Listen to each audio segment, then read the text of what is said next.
Hello, today I'm talking to you about my Golding travel wheel. So I've had it for about 3 days now. It's a hand carved wheel from the USA. Its trademark is the Precision High Speed Travel Wheel, and believe me, it fits that bill very nicely. So first of all, the wheel, what does it look like? So let's give you a bit of a rundown of the wheel. We start down here with the treadles, and then we move up to the drive wheel with the accelerator pulley system and the flyer. There we go. Put it on the side so you can see it. So, treadles, first of all, are massive. I have size 12 feet, and there is how my foot fits on the treadle. My foot fits well and truly on that treadle. Very, very large, nice treadles.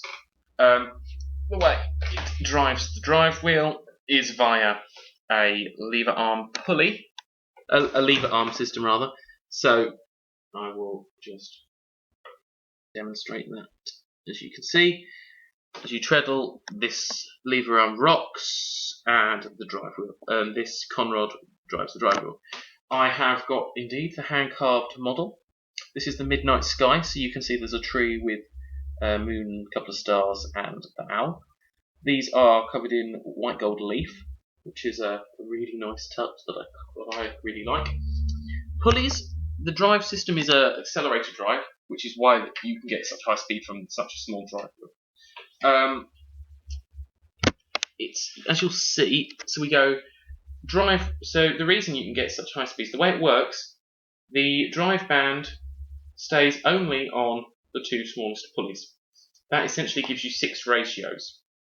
The smaller wheel, the flyer wheel, has 3 grooves, and what you do is you correspond the band to the groove it matches to on the accelerator drive. So you only keep it. So essentially, the drive band always maintains the same tension, which means that it shouldn't wear out. So yeah, you can see there 3. So that gives you 6 speeds. Top speed, it goes all the way from 8 to 1 to 24 to 1. So whether you spin fast or slow, it will do a decent job for you. And you shouldn't feel the need to that the wheel is running away from you. So these are walnut, these wheels, and the rest of the wheel is cherry. So drive wheel wire. So that's that. Bobbins. Bobbins are fantastic on this wheel. I have 2 sorts of bobbins. I have mini bobbins and I have standard size bobbins. The mini bobbins hold around 2 ounces. This is 2 ounces exactly. So I reckon I could probably get 3 on here at a push. I've spun 7. My singles are about 70 wraps per inch, I would say. It was absolutely dead easy to spin this. The wheel is incredibly smooth, and I mean incredibly smooth. You'll notice the bobbin groove is this very slight U-shaped, almost a U-shaped groove. That means that the tension is actually really, really responsive, and these grooves are super smooth, so you don't get any snags or any jerks in the tensioning. At each end there are ball bearings. I really like this system. Ball bearings, it means that you don't have to oil the shaft. In fact, you shouldn't oil the shaft on these wheels. They always spin super smoothly, and they also fit the shaft virtually exactly, so you don't get that clattering. It's a system I'm very, very much in favour of, and I think more wheel makers should do it, I believe. So, we get this onto the shaft, back onto the shaft there. As you may have gathered, this is a Lazy Kate, so you get a braided fishing line, 30-pound fishing line, is with a tensioning system here. It goes up the back to one of these springs, and these bobbins sort of sit on this bar through the middle, are tensioned here. There's a black loop here, so you run the single down through there and up, so you can fly. Okay, so that's that. Next thing I'm going to go on about until the cows come home, is the flyer. When you get this wheel, you get a combination of 3 bobbins and 2 flyers. So I have the mini flyer, the standard flyer, and 3 bobbins, 3 mini bobbins and 3 standard bobbins. So I have extra bobbins for my wheel. I'm going to take the flyer off to show you how the flyer comes off. So, just through. Flyer comes up. The flyer hook sits on here by essentially screwing onto the shaft, like that. It's not screwing on at all actually, but we just take the bobbin things off. As you'll see, the shaft is just a straight steel fly shaft. It's trued down to 0.001 inches, tempered hardened steel, so very, very strong. It has like a grub nut at the back, which is obviously for bobbin positioning. So the bobbin fits onto the shaft like this. It is a bit more effort to get the bobbin on, and you do have to be very careful. You can't force it and jar it because, like you could with another wheel, because the bobbin fits virtually exactly, which is a good thing because of the ball bearing. So which means it kind of can do that, so it's less noisy. The flyer is very special, I think.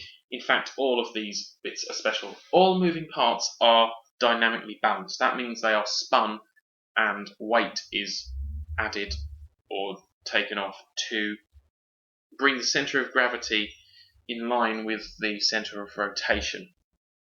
That is the main cause of vibration in spinning wheels, is not properly balanced flyers. That and aerodynamics, they're the 2 main things that can cause excessive vibration in wheels. These flyers are balanced down to ridiculous tolerances.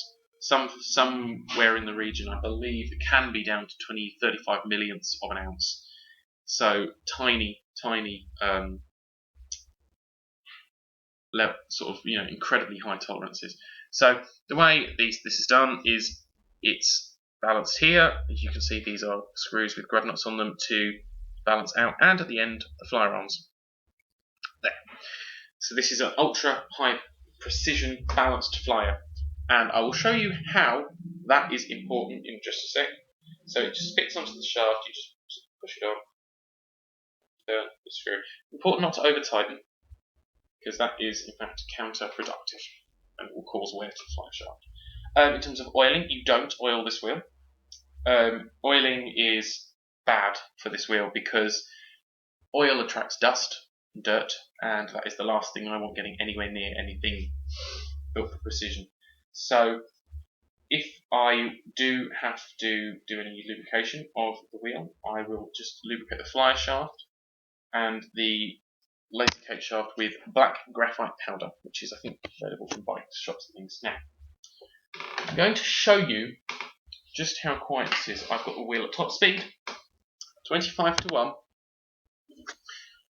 I am now going to treadle. In fact, I should probably thread this up if I'm going to spin like that.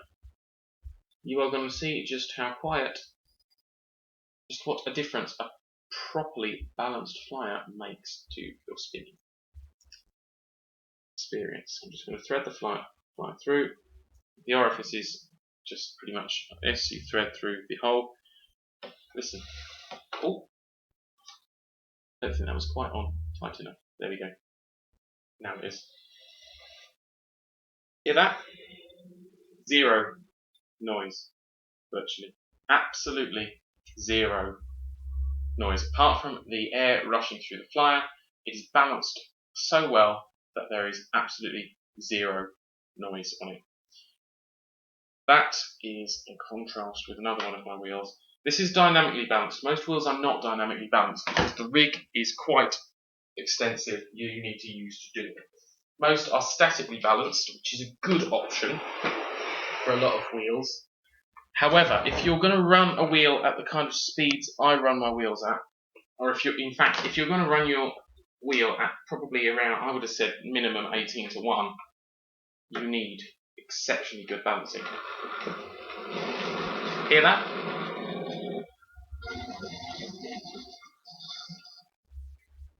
what's happening there? The balance isn't quite right on this flyer. It is causing vibration into the bearings, which is also being transferred through the bearings into vibrational energy, which is what we hear. So that is a rundown of just how balanced this is. That's the only way I could really think to show you. Orifice height's 30 inches. I am tall, and I sit here, and it's perfect height for me. The ratio I was spinning at. And yeah, just absolutely fantastic. Tensioning is Scotch tension with a nice spring. Really, really responsive, incredibly smooth. And in fact, I have absolutely zero complaints about this wheel. So yeah, I hope you find this useful and let me know what you think.